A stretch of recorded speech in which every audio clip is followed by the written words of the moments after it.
How to install the Journey Adjustable Height Threshold Ramp. Measure the height of your door to determine which adjustable ramp will fit.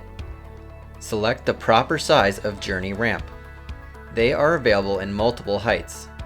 In this video, we are using the 3 to 6 inch adjustable ramp.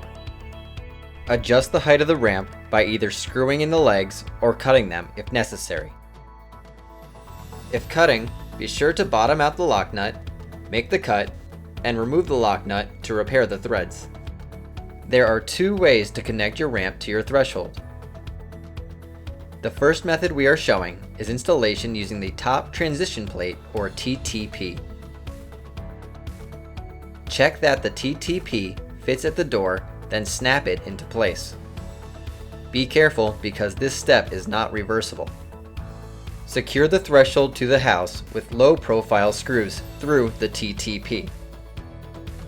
The second method we are showing is installation using L brackets. Attach the L brackets on both sides of the ramp using a driller screw.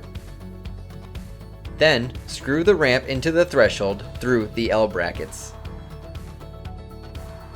Thanks for watching and happy ramping!